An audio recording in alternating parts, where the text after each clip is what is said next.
everybody, it's Brandon again. So we're going to do something fun today. I got the ChromeOS Flex running on this Beelink Mini S computer. It's a quad-core Celeron with 8 gigs of RAM. And I enabled the Linux environment. I installed Gnome Boxes. I'll put the command if you want to install that yourself. It's just sudo apt install gnome-boxes, G-N-O-M-E. And we're going to see if we can install Windows 10 on a virtual machine here. Maybe it'll work, maybe it won't. I haven't tried it before. I'm going to try it with you guys right now. I downloaded the Windows 10 ISO from Microsoft. So let's just get it started. Let's go to create a new virtual machine. We're going to say I have an image file. Now, my downloads folder, I had to specify that I want it shared with Linux. And to do that, you'd right click on downloads and just say, right now it says manage Linux sharing. You'd say share with Linux. So I did that. We're going to go to other locations. It's going to be in computer, mount, or MNT, ChromeOS, my files, downloads, and there's my file. Gnome Boxes is downloading some device drivers for me. That's good. Looks like there's an express install option.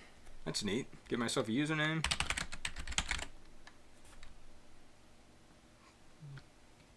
Is password optional?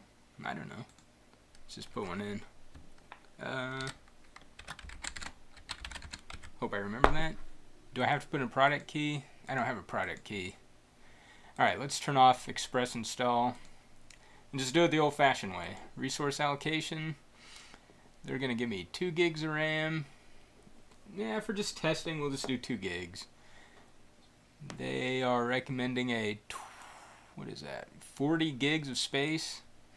You know, it seems like a lot, but it's fine. I'm probably not going to keep this machine alive for very long. Let's just create it. Let's see what happens here.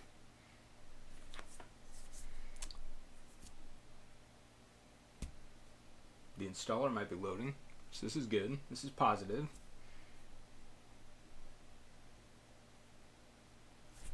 Are we hung up?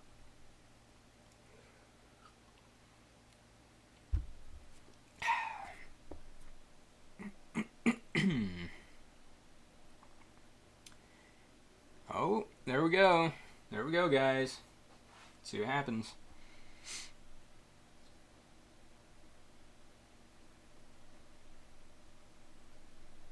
I think it's going to work. I hope it works. That'd be really cool to run a Windows VM under ChromeOS. Alright, next, install.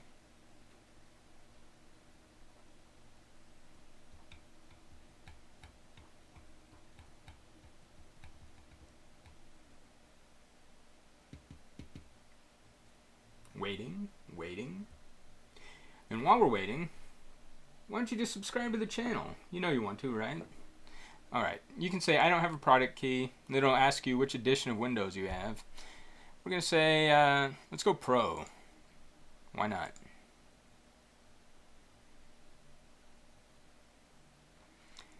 Of course, I accept that. Okay, we're not doing an upgrade. We're going to have to do a custom install.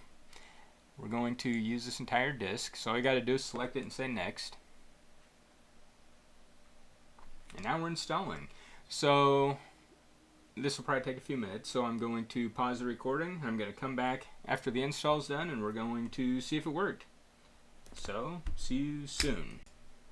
Alright guys, we had a little problem with the install. I walked away from my computer, and the Chrome OS went to sleep, because I didn't touch the keyboard in so long.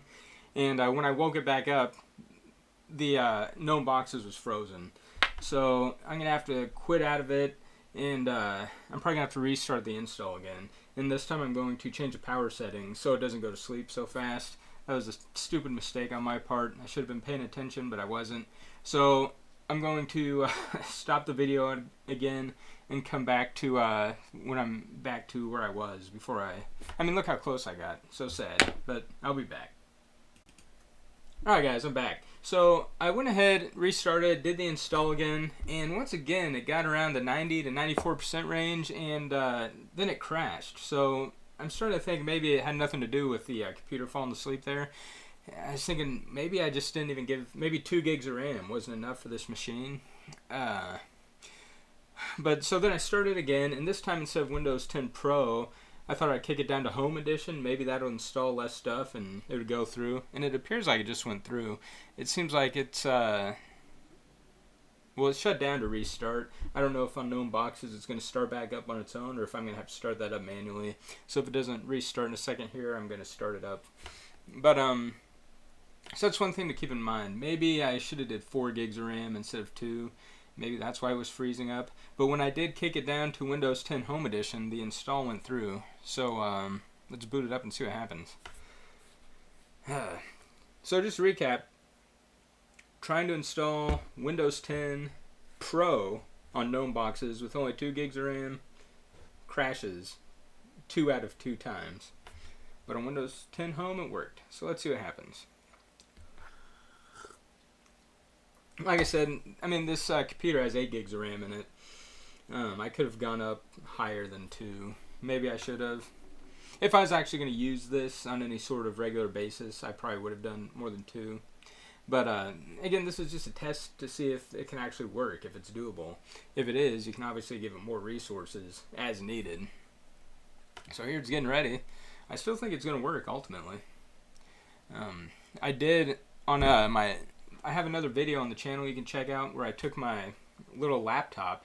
It's an Asus L210M that only has 4 gigs of RAM and a slower 2-core Celeron processor, and I was able to install, what did I install? I think Ubuntu in Gnome Boxes on that machine. So Gnome Boxes does work on ChromeOS Flex, but obviously Windows is a little more substantial and resource intensive than Linux is. So I'm going to be really interested to see if this works and if it runs. So, I don't know. The initial setup is probably going to take a few more minutes. I'm going to go ahead and stop the video again. And if there's a problem, I'll come back and let you know. Otherwise, I'll come back when I have Windows set up here.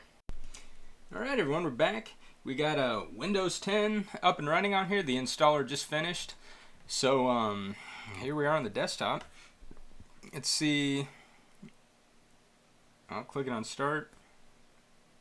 Takes a while for the start menu to come up. I'm not going to say it's quick. Did I even click on it? Oh man.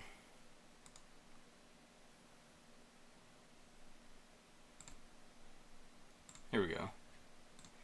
Now, I don't know if this is because it's super slow or if I just now got done installing and it's still kind of doing stuff here. But that's not entirely promising. Let me go to pull up settings. Oh no, what did I click on? I clicked on run. Okay, I wanted to go to settings, start settings.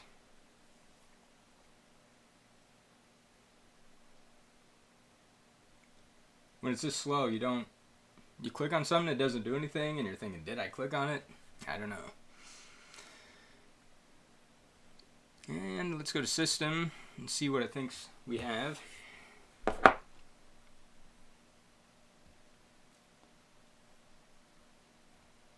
About.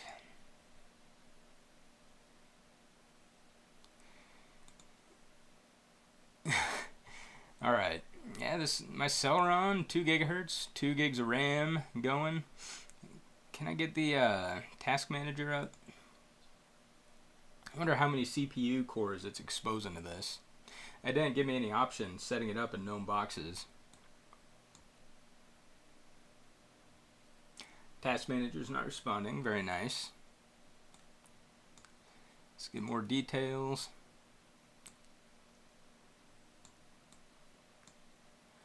Performance.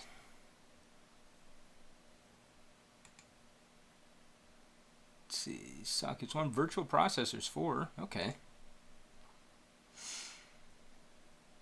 But obviously you can tell, like, I don't have to explain it to you. You can see with your own eyes, this is entirely unresponsive. So this is not something I would say is usable. Now, I should have made this with 4 gigs of RAM. I don't know how much of this is just because it's going to be really slow like this, or how much of it is due to the fact that I only gave it 2 gigs of memory. And part of it might be due to the fact that it just now got done installing. So this is what we got. You can see that it installs, it starts up, it works. Not very usable. I might in a few days here if I feel like it. I mean, this took well over an hour, maybe an hour and a half to get this up and running. Yeah, and it's just so bad it's not usable. But here you go. At least it might not be usable, but it's doable. And if you are on if you have ChromeOS Flex installed on a high-end machine, then this might actually work. So I'd be interested to know if any of you guys have tried this, if you got it to work, if you tried it with more RAM, if it was fast, if it was usable. Especially if anyone out there is watching and you have like a real Chromebook with maybe a Core i5 or better and a decent amount of RAM. Is this usable? Does it work? Because on this machine it's not doing much for me, but then again I did gimp it out with the kind of low settings. So here we are.